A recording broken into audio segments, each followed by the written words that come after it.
Hello दोस्तों, स्वागत है आपका हमारे यूट्यूब चैनल में।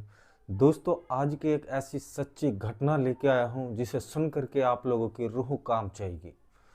दोस्तों, ये जो सच्ची घटना है उत्तर प्रदेश का एक ज़िला लगता है और दोस्तों उसी ज़िले में एक गांव पड़ता है, आजमपुर। वहीं का रहने वाला होता है एक विजय, जो कि परिवार का मुखिया था।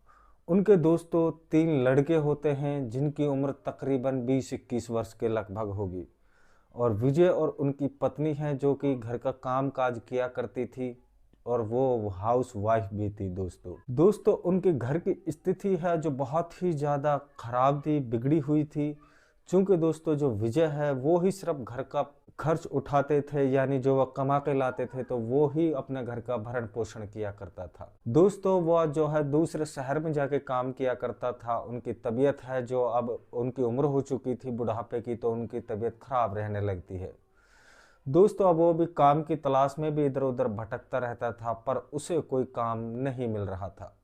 दोस्तों घर बैठा बैठा वो सोच रहा था क्यों ना जो है मुझे बकरी पालन का काम कर लेना चाहिए। अगर व्यापार अच्छा चलेगा और अगर आगे तक हम इसको लेकर जाने की जो है अपने मन में ठान लेता है। दोस्तों वह बैठा बैठा कहता है कि मुझे यह बहुत ही जो अच्छा बिजनेस लगता है, मैं 5 से 6 बकरियां खरीद लेता हूं, उनसे ही जो अपना बिजनेस है वो मैं शुरू करता हूं। दोस्तों वो सोचता है कि आने वाले समय में हमारे पास काफ़ी ज़्यादा बकरियां हो जाएंगी जिसकी वजह से जो है हमारा धंधा अच्छा खासा चलेगा। दोस्तों उनके जो तीनों लड़के होते हैं वो पढ़ाई करते थे और पढ़ाई के साथ साथ में वो बिल्कुल पूरी तरीके से जो बिगड़ चुके थे, यानी उन्हें अपना घर बिल्कुल भी नहीं दिखता था। और दोस्तों फिर भी वह उनके पिता विजय हैं जो अपना बिजनेस शुरू कर देता है, एक बकरी फार्म है जो उसको ओपन कर लेता है। दोस्तों अब उनकी जो ऐसे ही ओपन होता है तो उनकी व्यापार है काफ़ी अच्छा चलता है, चूंकि आसपास के गांव में इस तरह की जो है बकरियों का फार्म नहीं था। दोस्तों उनकी बहुत ही अच्छा अब उन्हें मुनाफा होने लग जाता है। इसी तरीके से जो है अब समय निकलता जाता है। अब दोस्तों उनका जो पिता होता है विजय, उनकी तबीयत है वो अब थोड़ी नासाज होने लग जाती है।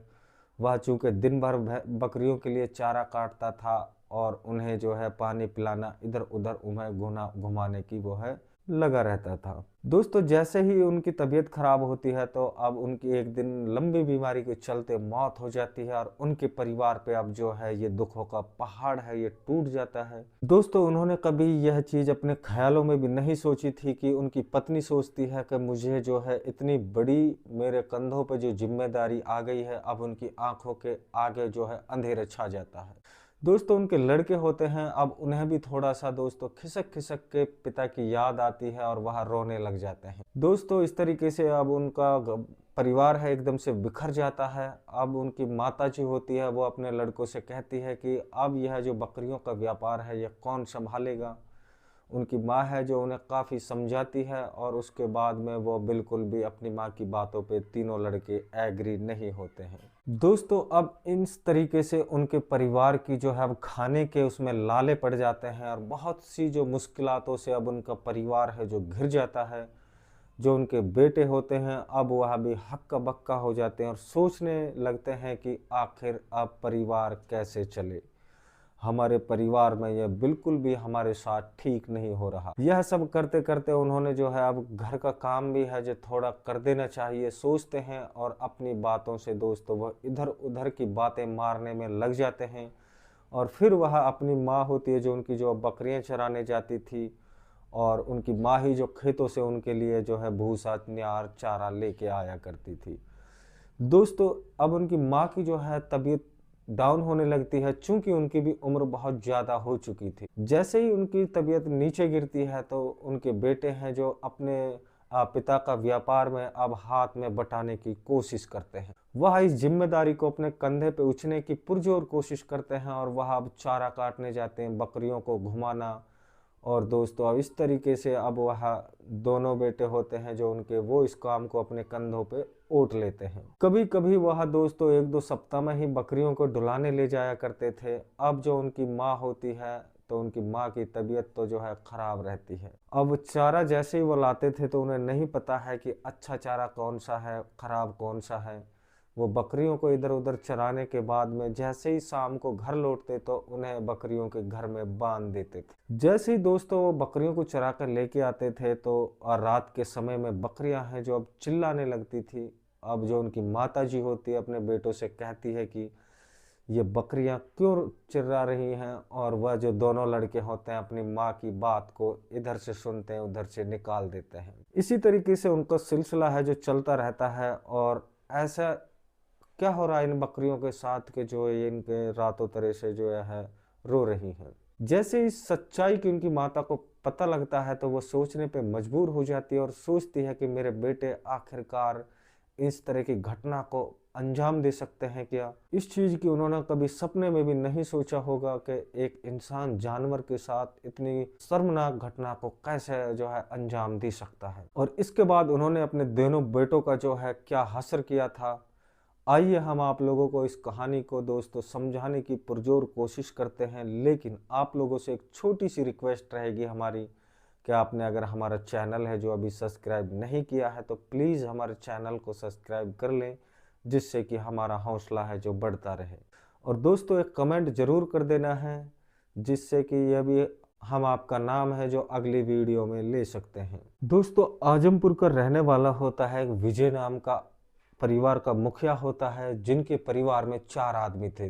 दोस्तों 3 उनके बेटे थे और एक उनकी पत्नी थी और एक वो खुद था। दोस्तों जो विजय होता है वो काफी मेहनती इंसान था और वैसे भी गांव में उनकी जो है भलाई के कसीदे पढ़े जाते थे। दोस्तों वो मेहनत मजदूरी करके अपने परिवार का भरण पोषण करता था, लेकिन उनके जो बेटे होते हैं उन्हें जो है दारू जुआ की लत लग चुकी थी और वह स्कूल के बहाने घर से निकलते थे और फिर वो ही अपने आवारागर्दी में डोला करते थे। दोस्तों एक दिन की बात होती है कि जो विजय होता है उनकी घर की स्थितियां इतनी बिगड़ चुकी थी, वह अपनी पत्नी और तीनों बेटे उनके खर्चे उठाने के लिए वो उनके घर में लाले पड़ चुके थे। दोस्तों इस तरीके से अगर साल 2 साल में उनका जो है त्योहार भी आता था तो वो अच्छी तरीके से अपने त्योहार को मनाने में असमर्थ रहते थे, क्योंकि वह जिस फैक्ट्री या मजदूरी दिहाड़ी किया करते थे वहां से मुश्किल ब मुश्किल वो 6-7 हजार रुपये ही कमा करके घर लाके पहुंचते थे, जिससे कि उनके परिवार का भरण पोषण होना बहुत ही ज़्यादा मुश्किल हो चुका था। दोस्तों उनकी जो पत्नी होती है वो घर में जाके झाड़ू पोछा किया करती थी और मुश्किल से दोस्तों वो अभी 3 से 4 हजार रुपये महीने में कमाती थी। लेकिन दोस्तों ऊपर वाले को कुछ और ही मंजूर था। जो दोस्तों विजय होता है वह ओवर टाइम करके कुछ लालच में पड़ जाता है और ज़्यादा पैसे कमाने के लालची बनने की कोशिश करता है। जैसे ही वह अपने शरीर पर ज़्यादा जोर देता है तो उनकी तबीयत है जो बिगड़ने लग जाती है और वह फिर अपने घर आने के लिए मजबूर हो जाता है शहर से। दोस्तों घर आने के बाद में वो कहता है कि मेरी तबीयत है जो बिगड़ रही है और फाइनली जो है मैं अब उस शहर से अपना जो है सब सिस्टम लेकर के अब गांव में ही रहूंगा। मेरे अब शरीर में इतना दम नहीं है कि मैं दूसरों की मजदूरी या दिहाड़ी कर सकूं। तभी उनके मन में जो है एक सोच आती है कि क्यों ना मुझे जो बकरियों का पालन करना चाहिए, चूंकि आसपास के गांव में इस तरह की बकरी का फार्म हाउस नहीं है, जिससे कि हमारे परिवार का जो है भरण पोषण हो जाएगा। 2 टाइम की रोटी है जो हम खा सकते हैं, हमारी जो परेशानी है वो कुछ कम हो जाए। दोस्तों उनकी पत्नी कहती है कि ठीक है जो आपको अच्छा लगे आप वो कीजिए, क्योंकि उनको पता था कि हमारे जो तीनों बेटे हैं वो नालायक हैं, अगर उनकी वजह से हमारे परिवार पर जो है और ज़्यादा मुश्किलें आती रहती हैं। दोस्तों वह एक बकरी का डेयरी फार्म हाउस खोल लेता है और जैसे ही गांव वालों या आजू बाजू के गांव को पता चलता है तो उनका बिजनेस है जो बहुत ही ज़्यादा तेज़ी के साथ में फैल जाता है। उनकी सेल है अब इतनी ज़्यादा हो जाती है कि उनके जो है परिवार में जो अब अच्छी खासी जो है पैसों की इनकम आ जाती है।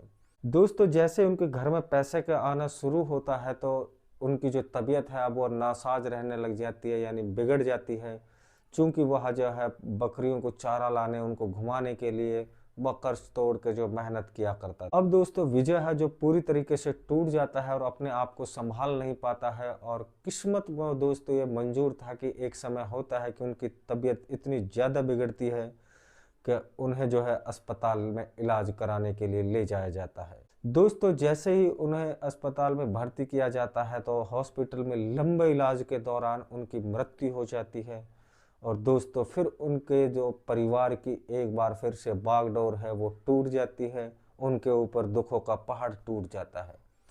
उनके बेटे होते हैं जो तीनों नालायक थे। उनकी माँ है जब वो रात दिन रोने लगती है और कहती है कि सारी जिम्मेदारी मेरे कंधे पे आ चुकी है और कुछ ही पैसे हैं, इनसे हम कितने दिन तक अपना जो है परिवार चला पाएंगे। दोस्तों फिर वह सोचती है कि क्यों ना मैं ही जो इस बकरी का बिजनेस है संभाल लेती हूँ।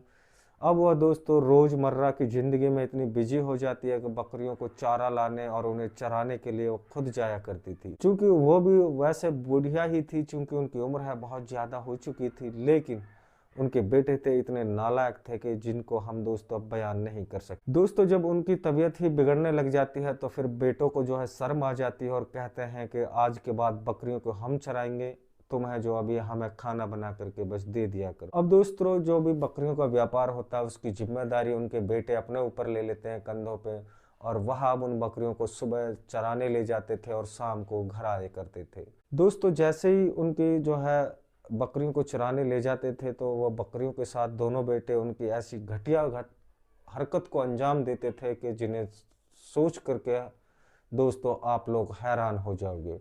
जैसे ही वो बकरियों को चरा के घर आते थे और उसके घर में बंद करते थे तो बकरियों की जो है चिल्लाने की आवाज़ है उन्हें सोने नहीं देती। उनकी माँ उनसे कहती थी कि ये बकरियां हैं क्यों इतनी चिल्लाती हैं, जब तुम चरा के लेके आते हो, आखिर जो है जब मैं लाती हूँ तो ये सुसत चरा करती। दोस्तों वो अपनी माँ की बात को इधर उधर टाल मटोल कर करके उनसे ध्यान है वहाँ से भटका देते थे और इसी तरीके से उन दिन पर दिन यह समय निकलता जाता है। दोस्तों समय इस तरह गुजरता है कि पता ही नहीं चलता था कि वो बकरियों को उन दोनों बेटे इस हद तक उनके शिकार हो जाते हैं कि उनको माँ को बताए बिना ही वो इस घटना को अंजाम देते हैं कि बकरियों के साथ वैसा काम करता था। उनकी माँ है जब बकरी की जब जब चिल्लाने की आवाज़ आती थी तो उनके बेटों से कहती कि जाकर के देखो बकरी क्यों चिल्ला रही है। वो फिर से उनकी बात को अनसुना कर देते थे, कहते थे कि आप परेशान मत होइए, बकरी के लिए वैसे ही कोई समस्या होगी।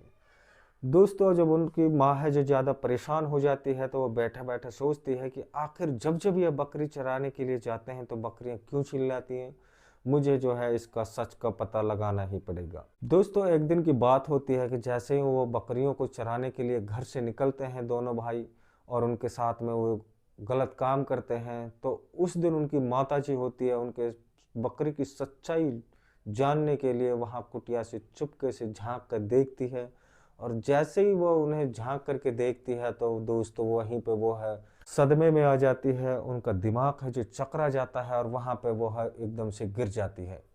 दोस्तों उसे यकीन नहीं होता है कि आखिर जो हमारे बेटे हैं इनकी इस तरीके से परवरिश तो हमने नहीं की थी, आखिर ये इस लत में कैसे लग चुके हैं। दोस्तों जैसे ही उन्हें फिर थोड़ा समय के बाद में होश आता है तो वो होश आने के बाद में सीधे पहुंचती है पुलिस स्टेशन और वहां जाकर के अपने बेटों की जो है कंप्लेंट करा देती है। दोस्तों जैसे ही पुलिस आती है तो वहां आने के बाद में उन दोनों बेटों को हरकत को जैसे ही पुलिस वाले भी लाइव देखते हैं तो उनको अरेस्ट कर लेते हैं। उसके बाद उनको सलाखों के पीछे भेज देते हैं। पुलिस है जब उनसे कड़ी सख्ती से पूछताछ करती है तो दोस्तों वह सच्चाई उगल देते हैं और अपनी माता से इस चीज़ की घिनौनी हरकत का वह जो माफ़ी मांगते हैं, लेकिन उनकी माँ है कहती है कि खबरदार जो तुमने मुझे माँ कहा, तो मैं तुम्हारी इस तरह की घटनाओं को देख करके मैं टूट चुकी हूँ। और वह अपने आप सोचने लगती है कि दोनों बेटों की जो है इस तरीके से घटना है जो ये बहुत ही ज़्यादा निंदनीय है। दोस्तों पुलिस उन्हें जो है अरेस्ट करने के बाद में कोर्ट में पेश करती है और कोर्ट में पेश करने के बाद में उन्हें जो है सलाखों के पीछे भेज दिया जाता है। दोस्तों उसके बाद में जैसे उनकी मेडिकल रिपोर्ट आती है तो वो एक पुलिस वाला जो है उनकी माता के घर आता है और कहता है कि आपके बेटे हैं जो इन्हें बहुत ही ज़्यादा घातक एक बीमारी लग चुकी है जिसकी वजह से जो है इनकी जिंदगी कुछ ज़्यादा बकाया नहीं बची है, कुछ समय के बाद में इनकी जो है मौत होनी संभव है। दोस्तों जैसे उनकी माँ है इस खबर को सुनती है तो दोस्तों उन्हें जो है सदमे में आ जाती है, उनके पैरों तले से ज़मीन निकल जाती है और उन्हें जैसे ही वहाँ से जमानत मिलने के बाद में दोस्तों उन्हें हॉस्पिटल लेके जाया जाता है तो पुलिस वाले बताते हैं कि इन्हें जो जानवरों में से एक रोग लगता है वो इनके रोग लग चुका है, इनका बचना बहुत ही ज़्यादा जो है मुश्किल काम है। दोस्तों कुछ समय की लंबी बीमारी के चलते उनके दोनों बेटों की भी जो है मौत हो जाती है। अब जो वह उनकी माताजी होती है वो अकेली बचती है परिवार में, वो भी उनका सदमे को सहन नहीं कर पाती है और कुछ समय के बाद में उनकी भी मौत हो जाती है। दोस्तों इस तरह की घटनाएं हैं जो हमारे समाज में बहुत ही ज़्यादा अक्सर सामने आती हैं। और दोस्तों इस तरह की घटनाओं पर हमें अंकुश लगाना होगा और इस कहानी का उद्देश्य हमारा किसी का दिल दुखाने का बिल्कुल नहीं था। हम जो भी कहानी बताते हैं समाज को जागरूक करने, सचेत करने के उद्देश्य से बताते हैं। दोस्तों अगर आप लोगों को कहानी पसंद आई हो तो कहानी में दोस्तों लाइक कर दीजिएगा, शेयर कर देना है और इसी तरह की और कहानी सुनने के लिए हमारे चैनल को भी सब्सक्राइब जरूर कर लेना है। दोस्तों आज की कहानी को करते हैं यहीं पे समाप्त। कल फिर मिलते हैं एक नई कहानी के साथ में। तब तक के लिए मैं लेता हूँ आप लोगों से अलविदा। जय हिंद, जय भारत।